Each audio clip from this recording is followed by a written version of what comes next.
tsy misy fiarahamonina mirindra eto Madagasikara raha tsy misy ny firaisan-kina amin'ny samy malagasy. Ny firaisan-kina no hery ny tao-trano tsy vita raha tsy fanankonana. Samy gasy fandaharana vokariny CFG Madagasikara toana maso amerikanina.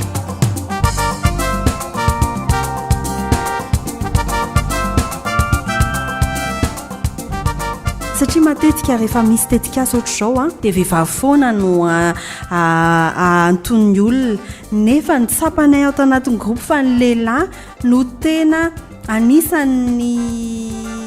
tokony entanina ahafantatra hoe inona ny asan'ny vehivavy sy ny ankizy ao amin'ny fiarahamonina aloha. Miroso amin'ny fampahafantarana ny groupe tsirairay izay manatanteraka ezaka sy asa iombonana ny Samgasy hampahafantarana anao anio ary ny groupe PIS. Azo atao izany mifampatoky izany ho an'ny mpitondra sy ny olom-pirenena navotra ny mpitondra fivavahana izay vahiny raisiny Samgasy anio izay. Ny antony voalohany izany rehefa mipetraka ny fampitokisana dia manomboka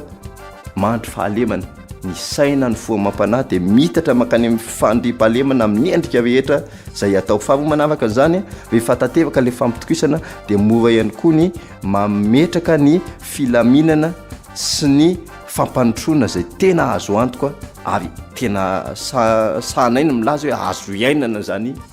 fampanotrona azo antoka eto amintsika izany miainga amin'izay fambolena fifampitokisana izay. Ny fantaniana ho anao mpiaino rehefa avy eo dia mifandraika amin'ny resadresaka amin'ny groupe PIS izay ampahafantarana anao mandritra ny vaovao ny Samgasy. Tonga soa indray ary eto amin'ny Samgasy noro Rawely Arson sy Fetra Rakotondrasoavy eto amin'ny fanolorana asaina mianadahy ianao anaraka ny fandaharana hatramin'ny farany.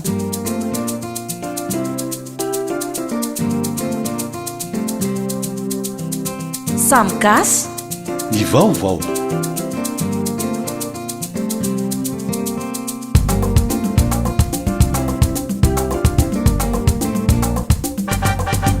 Monja Léopold avy any Tsiombe any amin'ny faritrandro ihany Sarika Razanatsatoa avy ao Tomasina, Sarika Randretsimiala Antananarivo, Ramasy Manjaka Elina Tex avy ao Fort Dauphin, Rakotondra Lambo Eric Michel avy ao Mananjary, ireo no mandrafitra ny groupe PIS izay ampahafantarina anao eto amin'ny Samgasy. Ampela Manonga no iantsona ny tetikasa izay tanteranareo miaraka, misy antony manokana ve izay? Apela Manonga satria any faritra nosy ihany misy izay tranga izay atao hoe tsenan'Ampela.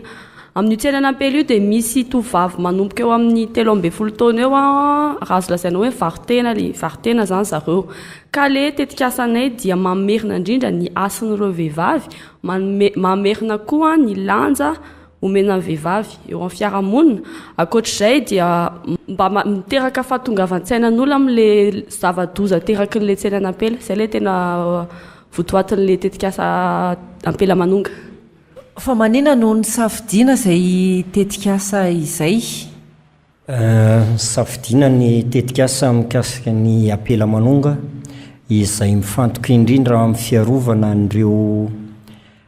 vehivavy, ankizy vehivavy tsy ampitoana satria no izao antony manaraka izao. Voalohany rehefa nojerena ny fandaozana ny sekoly alohan'ny fotoana dia anisany antony anankiray mampanjaka an'izany io tsenan'Ampela io.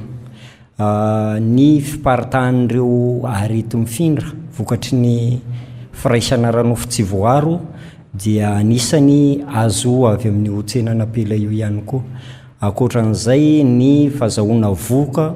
mialohan'ny fotoana izay rehetra izay no naharesy lahatra anay hifidy ny tetikasa mikasika ny tsenan'Ampela. Ary amin'izao fotoana izao moa zany malaza ny resaka tsy fandriam-pahalemana dia anisany antony anankiray mampisy an'io tsy fandriam-pahalemana any amin'ny faritra atsimo iny koa io tsenan'Ampela io. Ho fanampiny izay voalazany Elina Tex izay dia tsapany izay ato amin'ny groupe izany fa hoe ao anatin'ny sokajin'olona marefo ny vehivavy sy ny ankizy ka mila fiarovana manokana. Izay nahatonga anay hoe andao hiaro ny zon'ireo vehivavy sy ankizy ireo itsika hitondra izay anjara birikintsika ho fiarovana ny zon'ny vehivavy sy ny ankizy eto amin'ny firenena. Inona ary izany no ataonareo hatongavana amin'izay anatanterahana an'ilay tetikasa? ny zavatra ho ataonay dia mizara telo anangana izay fikambanana lehilahy na vondrona lehilahy miaro ny zony vehivavy satria matetika rehefa misy tetikasa oatra izao a dia vehivavy foana no anton'ny olona nefa ny tsapanay ao tanatin'ny groupe fa ny lehilahy no tena anisan'ny tokony entanina ahafantatra hoe inona ny asan'ny vehivavy sy ny ankizy ao amin'ny fiarahamonina aloha fa roa manarakarak'izay dia anao zay karazana sehatra asa maromaro kely a mba ohatrany hoe tafatafam-bankily zany anentanana ny vehivavy a mahakasika ny loza ateraky ny tsenanampela dia ny fahatelo moa no renforcement de capacité na atrikasa zay a momba ny développement personnel ny ireo vehivavy sy ny ankizy ireo. Inona zany ny fiovana ny rasanareo amin'ny fanatanterahana ty tetikasy ty raha ataontsika hoe amin'ny volana septembre inona le fiovana ny rasanareo? Zahay dia ny hahatongavan'ireo ankizy vehivavy ireo zany mba tsy hivarotena sasa azo lazay hivarotena manko ry zareo fa afa tonga ny tsena dia iny ry zareo zany miandry ny lehilahy ka ny hamoanan'io zany tena antony pisian'ity tetikasanay ity izany anefa tsy ho vitanay samrery tsy ho vitan'ny groupe fa tsy maintsy miara-miasa zahay amin'ireo mpitondra fanjakana na ireo olom-boatendry na olom-boafidy any antoerana zany ohatra ireo chef de région zany ireo commissaire ireo député ireo maire fokotany ny notable ray aman-dreny an-tanàna tsy maintsy miara-miasa amin'ireo zahay zany mba hahatongavanay amin'ny hamoanana na tsy foana tanteraka azy mba mihena ohatra 20 isanjato mandra-pahatonga ny fahataperany tetikasa izay ny tena tanjonay zany mba mihena 20 isanjato farafaharatsiny. Anisan'ny tanjonay ihany koa tsy dia hoe anafona tanteraka aloha amin'ity mandritry ny enim-bolana fa le anafona tsikelikely dia anisan'ny tanjonay koa dia hoe atao commune pilote zany a les communes isoanala satria manerana ny faritra nosy a dia tena miparika be le tsenanampely io ka rehefa misy an'izay commune pilote zay zany a atao taratra ho an'ny commune sasany a dia mihitatra sikelikely any amin'ireo commune hafa zany a ny fomba fanao tsara izay azon'ireto tao amin'ny commune isoanala ireto. Iny ary entano ary ny mpiaino antsika isafidy ny tetikasan'ny groupe PIS. Zay zany tetikasan'ny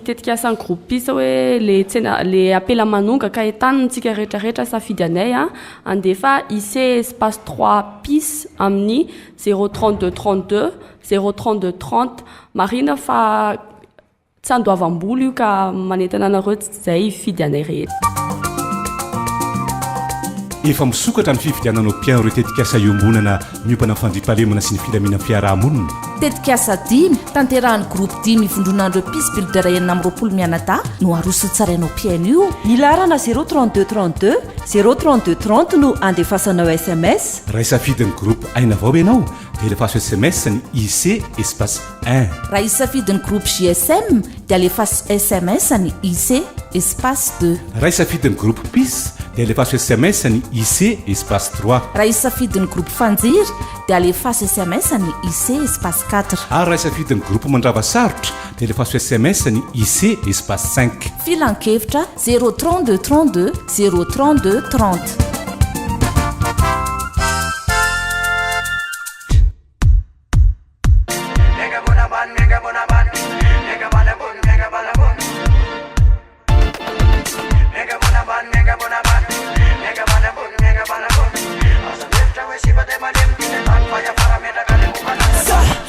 Mitika inunamino fahitako teto manambatsotro zao stivezera tsy foany misosy livazera ty ho tafatem kira boska lovatsia nyandohanao ty esonao mpona manamafetrano ty difirinao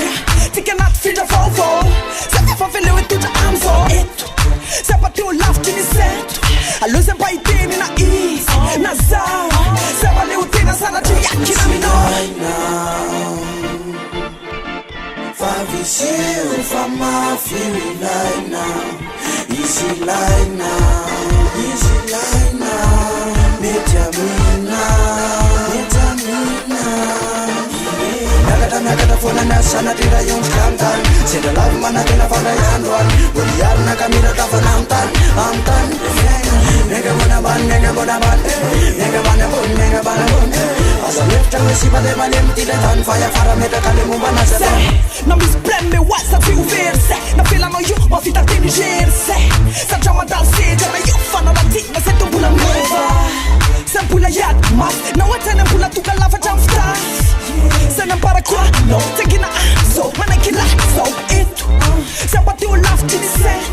aluzen paitini na is na za sema leo tina sana tuyaki na Favisio from my feeling line now easy line now metamina nakata fona nasana tila yonskantan senda lavi manakena fandayandwan goliyarna kamira tafanamtan amtan nega bonaban nega bonaban nega banabon asamefta mesipade malem tiletan faya farameta kalemu banazadon sama leuti sama leuti say big party I know they say rema leuti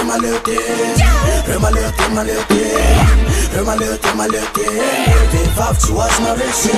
nega bonaban asamefta mesipade malem tiletan faya farameta kalemu banazadon nega bonaban asamefta mesipade malem tiletan faya farameta kalemu banazadon nakata fona nasana tila yonskantan senda lavi manakena fandayandwan goliyarna kamira tafanamtan amtan nega bonaban nega banabon asamefta mesipade malem tiletan faya farameta kalemu banazadon nakata fona nasana tila yonskantan senda lavi manakena fandayandwan goliyarna kamira tafanamtan amtan nega bonaban asamefta mesipade malem tiletan faya farameta kalemu banazadon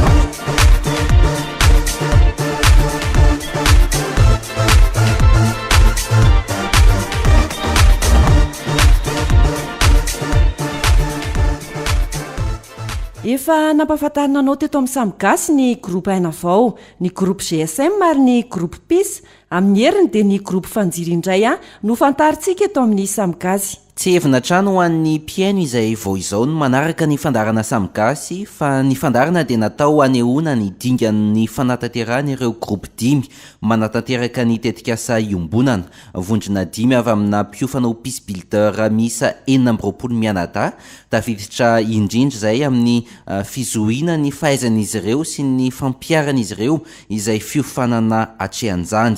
ny tetikasa tanterahan'izy ireo dia manodidina foana an'izay hoe fitadiavana fametrahana ary fikatsahana fandriampahalemana sy filamina ny fiarahamonina izay fantaro misimisy kokoa ary ireo vondrona 5 ireo anatin'ny tranokalany tetikasa samigasy dia ny www.samigasy.mg sy ny page Facebook ny tetikasa samigasy mampafantatra anao ny tetikasa ny groupe tsirairay fa ianao mpiaino io ihany koa dia afaka misafidy ny tetikasa izay maharesy lahatra anao efa misokatra ny fividiananao mpiaino ireo tetikasa iombonana miompana fandriampahalemana sy ny filamina fiarahamonina tetikasa 5 tanterahan'ny groupe 5 mivondronandreo Peace Builder 4 mianadahy no aroso tsarainao mpiaino io milarana 03232 03230 no andefasanao SMS raha isafidin'ny groupe aina vao ianao dia alefaso SMS ny IC espace 1 raha isafidin'ny groupe GSM dia alefaso SMS ny IC espace 2 raha isafidin'ny groupe PIS dia alefaso SMS ny IC espace 3 raha isafidin'ny groupe fanjiry dia alefaso SMS ny IC espace 4 ary raha isafidin'ny groupe mandrava sarotra dia alefaso SMS ny IC espace 5 filan-kevitra 03232 03230 fifampitokisana eo amin'ny mpitondra sy ny olom-pirenena lalana iray atongavana any amin'ny filamina ny fiarahamonina ho resantsika miaraka amin'ny randriana solon'ny aina mamitiana tseheno mpitondra fivavahana io mandritra ny samigasy mandray vahiny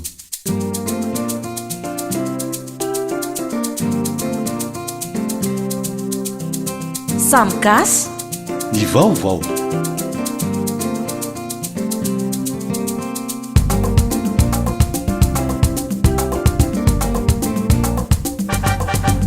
miarabanao pastera miarabandrindra tompoko dia faly miona aminareo eto amin'izao fandavana samgasy izao voalohany indrindra aloha resahana foana le hoe fifampitokisana fa inona marina izay hoe fifampitokisana izay inona ny tiana ambara inona ny tiana lazaina amin'izay hoe fifampitokisana izay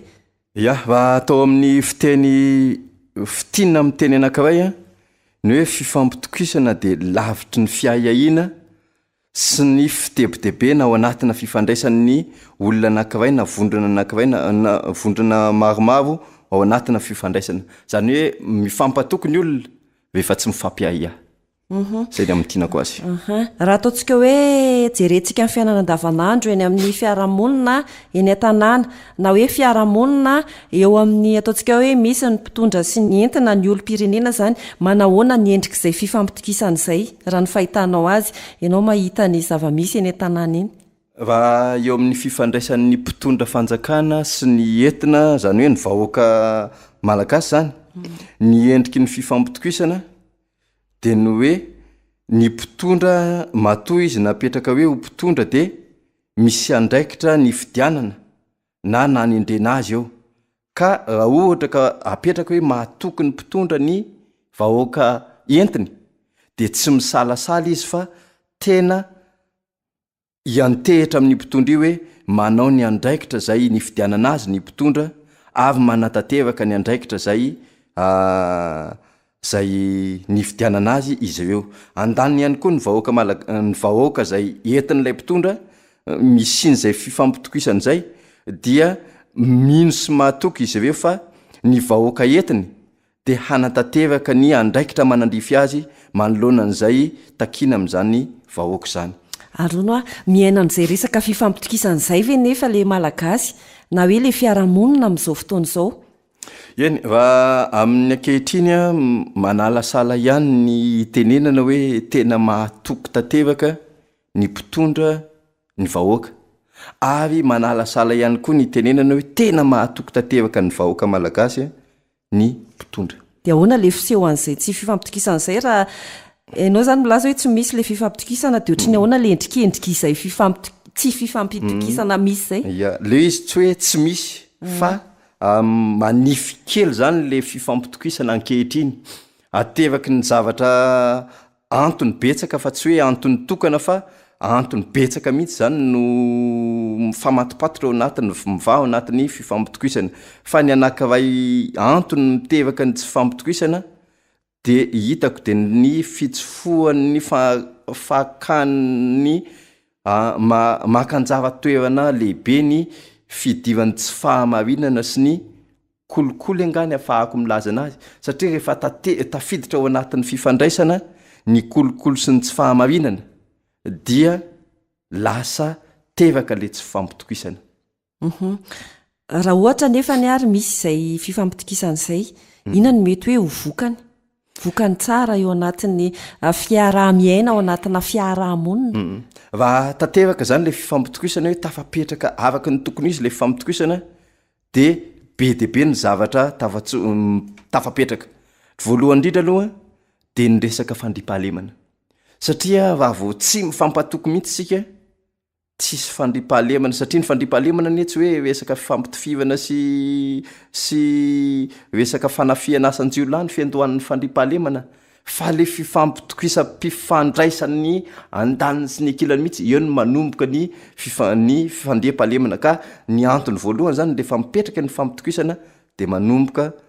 mandry fahalemana ny saina ny foamam-panahy dia mitatra makany amin'ny fandriam-pahalemana amin'ny endrika rehetra zay atao faharomanavaka zany rehefa tatevaka le fifampitokisana dia mora ihany koa ny mametraka ny filaminana sy ny fampanotrona zay tena azo antoka ary tena sahanaina milaza hoe azo iainana zany fampanotrona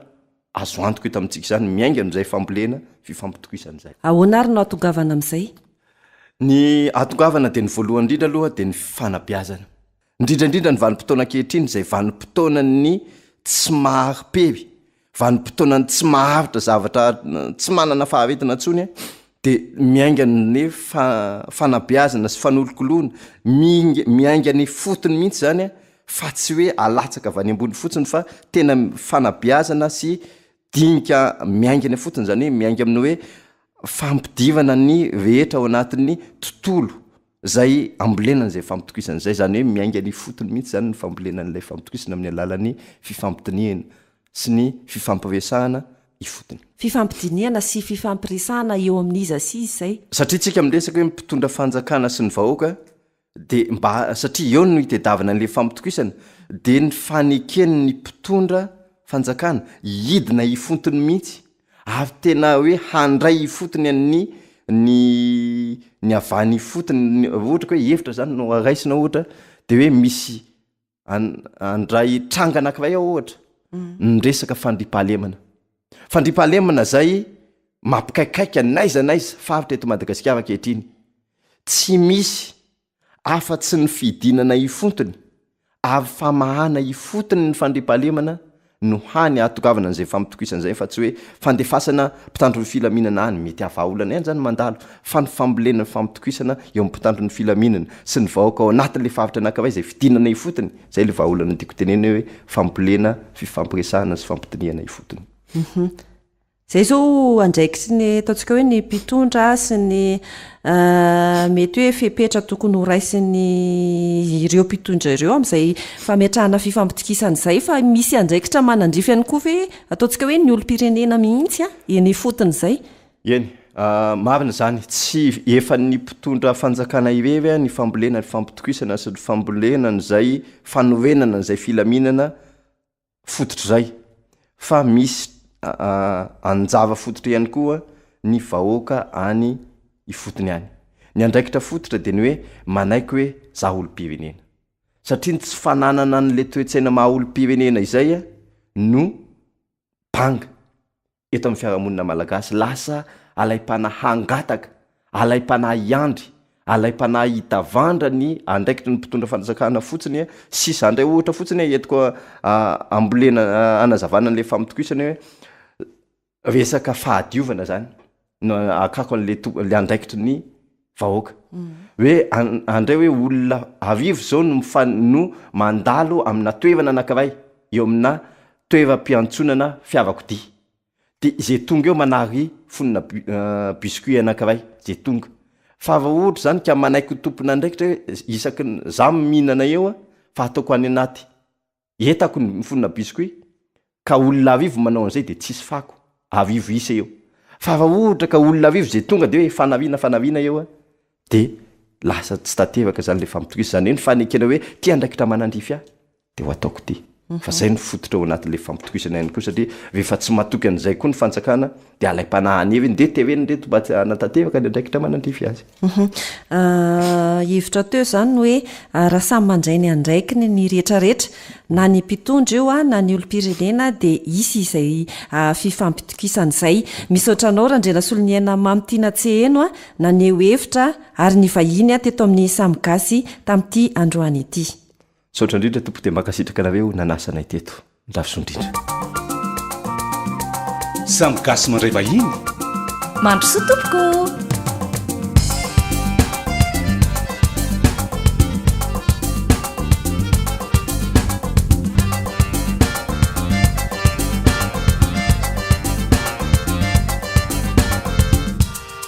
mikarakara etsika ny arivany alarobia 13 septambra ho avy izao ny fandarana Samgasy fanazavana foity mba ampiomanana anao sahady amin'izay etsika izay sy hanomanana anao sahady ihany koa amin'ny fandaram-potoananao amin'ny arivany alarobia 13 septambra io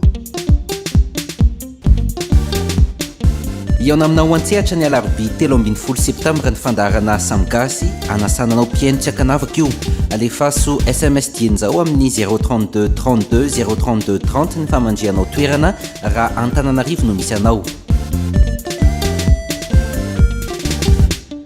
aza tonoana ary io fionantsika mivantana io mbola ampahafantarina anao miandalana eo ihany koa hoe aiza ilay toerana anatanterahana azy aza adinoina ihany koa fa efa tafiditra tanteraka amin'ny fifidianana ny tetikaza izay maharesy lahatra isika amin'izao fotoana izao anisan'ny tetikasa izay aroso hovidinao piaino ny tetikasa ny groupe fanjery izay entina sy ampahafantarina anao piaino amin'ny herinandro mialohan'ny saratsika amin'ny piainonory dia inona indray ilay fanontaniana izay arosonao azy androany ity indray ary ilay fanontaniana raha ny hevitrao a afaka miara-miasa manatanteraka ny tetikasa iombonana ve ny groupe pis izay nampahafantarina anao androany valio SMS ao amin'ny 03232 03230 izay fanontaniana izay averiko ihany a afaka miara-miasa manatanteraka ny tetikasa iombonana ve ny groupe pis dia mahazotoa milalao fa hotolorany fandarana loka izay piaino mandray anjarabetsaka amin'izay famaliana ny fanontaniana izay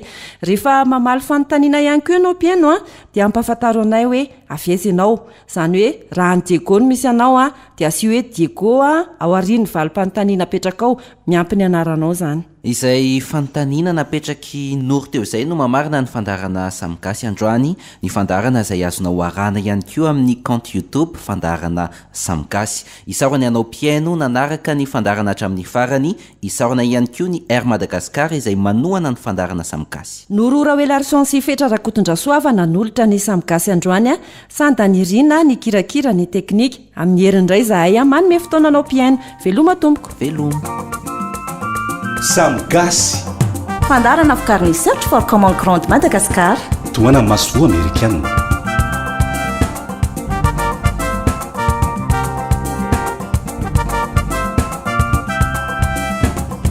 samgasy iray tanàna iray iviny miaradio ho an'ny fandriam-pahalemana